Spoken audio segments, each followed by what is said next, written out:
Hi, everyone. I am Latasha Holt, author of Revisiting John Dewey, applying what he said 100 years ago to today's need. Super excited to have it out and released, and that folks are reading it and I'm getting feedback on their thoughts. So, want to take a second and give a sneak peek. I've been doing this for each chapter, and so far we've gone through all the chapters except 5 and 6. So I'm going to do a video on chapter 5 today. So just a little background, if you haven't seen the other videos, you should go watch them. But John Dewey was very foundational to education. So those of you who are in education have probably heard, hopefully, of John Dewey. He was very important and kind of laid the groundwork. And so the inspiration for this book really came from looking at what the folks of the old had said. What are those basic foundational pieces that we're missing? So with this book, those examples, those situations that were talked about hundreds of years ago very much apply to today. So I took some old works of John Dewey that are still very important, and I turned that into a book that's perfect for the times we're in here in 2023 and beyond. So each chapter has a different focus, but it all kind of comes back to this thought of resetting education, like really taking time because everyone's so busy, but to pause and like look at what we do. We do this, we do that, like all these little tiny pieces, and like figure out how to, like, if that's not the best way to get education accomplished, then what can we do to pause and fix that? So, so far in the chapters, I'm going to read those to you. We have looked at the first chapter being the purpose of schools. So it's an interesting but simple but complicated question. Like, walk up to someone and say, what's the purpose of school? It would be very interesting to see what people thought. If you think, oh, school is just a babysitter for kids so parents can go to work. Okay, well, that's interesting. Oh, well, the purpose of school is so that students can do good on assessments, or the purpose of school is to make sure that students are ready for the job world. Okay, well, what job? What job? Trade school, trade jobs. The purpose of school is to help students learn how to be a good citizen, how to be democratic, how to think outside the box and make decisions and be a good human. The purpose of school is to make sure that students are in line and they're disciplined. Like, what do you think the purpose of school is? And whatever that purpose is, when we can commonly agree, is what we're doing aligning to that. And I believe that that is not happening. So the first chapter is on the purpose of school. The second chapter is talking about children at the center. And this chapter is really important because we want to have children at the center of all that we do. School is the people who are the participants of this kind of education, the K-12, or for the student and the children. And so we want children to be the center of what we do. So when you think about a child and you think about, what does that child need, right? What does it need? What does that person need?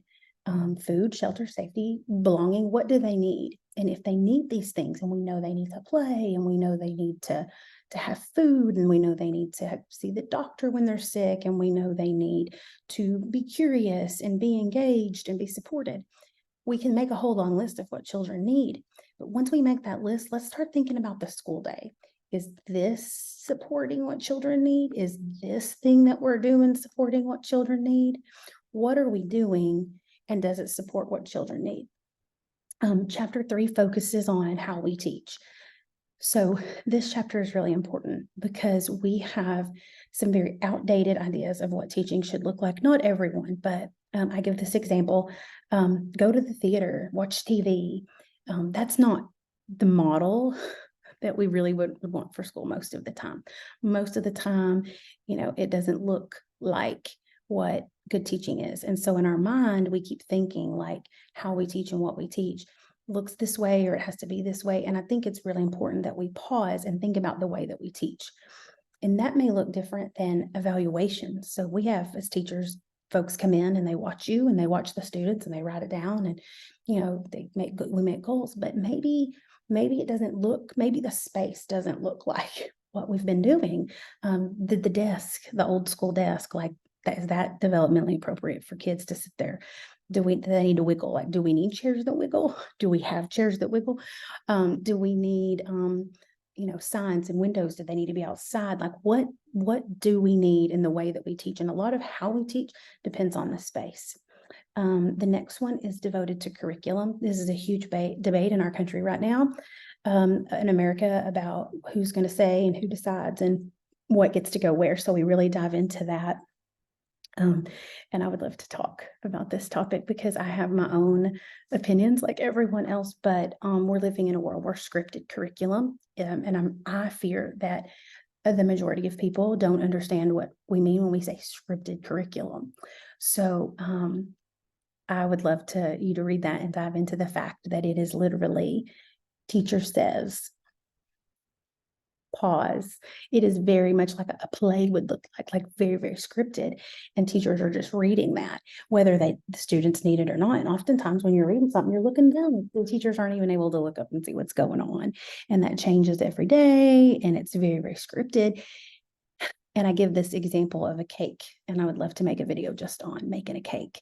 I've been a teacher. I understand how long it takes to lesson plan. I understand scope and sequence and wanting to be cohesive as a school, but I also am very fearful that we have made a bunch of boxed cake mixes where we just read the back and we didn't change anything because we had to do it this way. And there's a lot of folks who can't eat that kind of cake or don't want that kind of cake, or that cake doesn't fit. And a lot of burned out teachers who are super sad that they can't use their grandma's recipe. Okay, that's crazy, but you'll get it when you read the chapter. You really start to think about scripted curriculum, and then scripted curriculum and politics, and how much money is spent on scripted curriculum that maybe could go into a different direction. And when we spend that money, who's getting that money? Like, who's benefiting? Is it the school? Is it the town? Is it someone in a state far away? Is it a business person? Is it a big company? Like, who is selling millions of dollars of scripted curriculum? It doesn't really work the way we think it should work. And Dewey made years ago, hundreds of years ago, talked about that when we have those kind of things, we will never have children at the center of what we do. So that's a really cool chapter. Chapter 5 is the one I want to discuss today, on futuristic needs. And then chapter 6 is preparing teachers for the future. So in chapter 5, like the others, it starts with a quote from John Dewey. And here's the quote. Chapter 5, I believe that education is the fundamental method of social progress. I'm going to read a little bit to you. This chapter focuses on the futuristic needs of our society. By looking at the state of education, we can analyze today's weaknesses to prepare for the needs of tomorrow. The way we support and manage our school system has a direct impact on the future of society.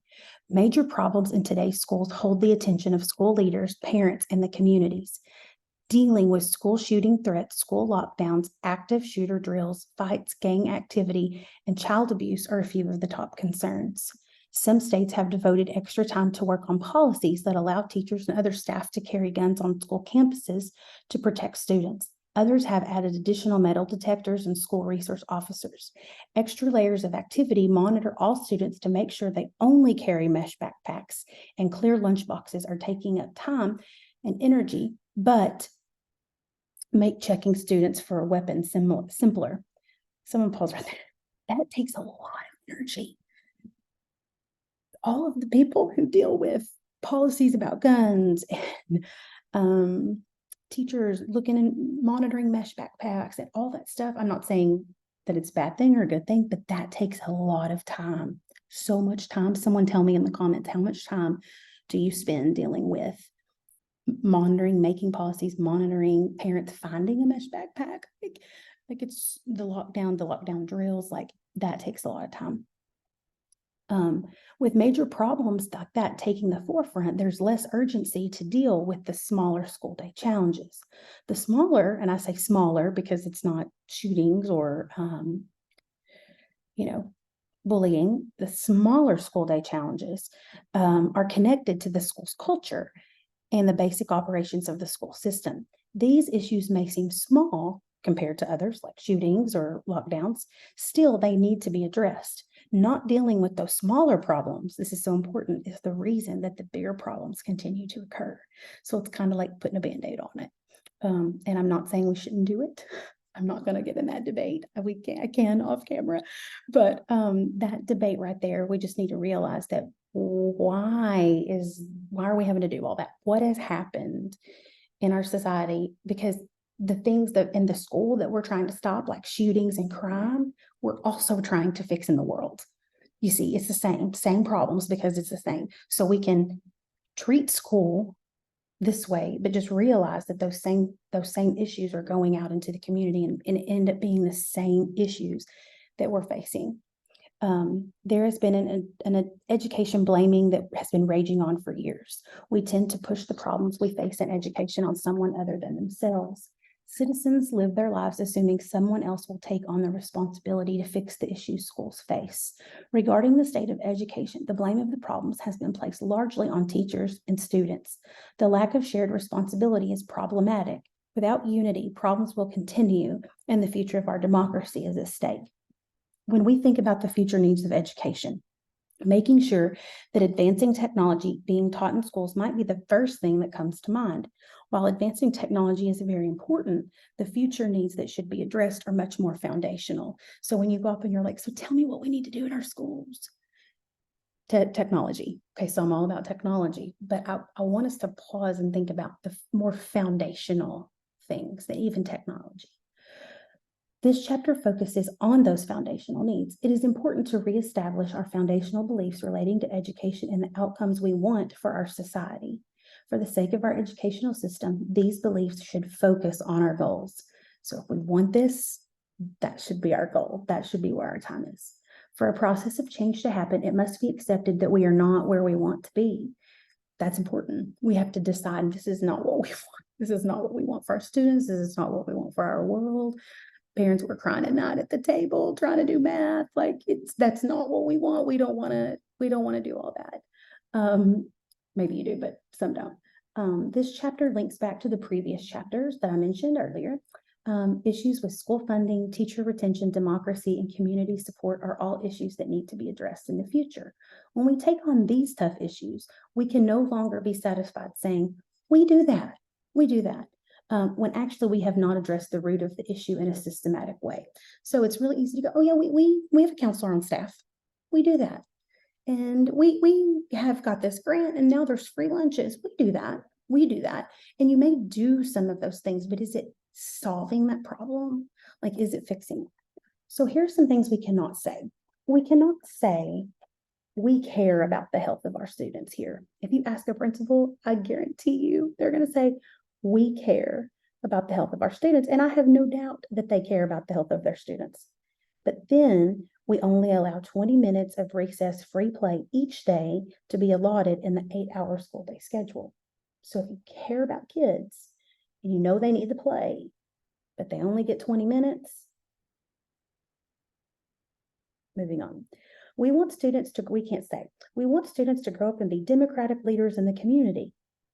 We want that. We want people to grow up and understand they have a voice and we vote and we're free. But then discourage teenagers from forming a board to discuss issues to make the changes needed throughout the school. Like, think about it. If you have a problem, do you go with discipline route or do we go with, let's sit down and come up with a plan and let the students help you come up with the plan because that's a democracy. But that's not normally what we see. I mean, yeah, we have student council and a few things like that, but I'm talking about the issues, the people involved in the issues, like not the people that just got elected, those students who are having issues. We can no longer say we want to support parents. Absolutely. I think everybody believes that they want to support parents. But if the school only offers parent night one time a year and they expect the parents to sit in a chair and listen to a 30-minute PowerPoint slide with some school data, which is important. I'm in assessment, it's so important. And then follow up by asking those parents to pay school class fees. Think about that. Is that what you do with parents? Is that healthy? What might be better? So this book is amazing in every way. And I really hope that people order it. It's on Amazon, Books A Million, Barnes & Noble, Roma.com. Order your copy and read it. It's an easy read, but read it slow. Think about it. There's some deep questions. And then not just read it, let's start a movement.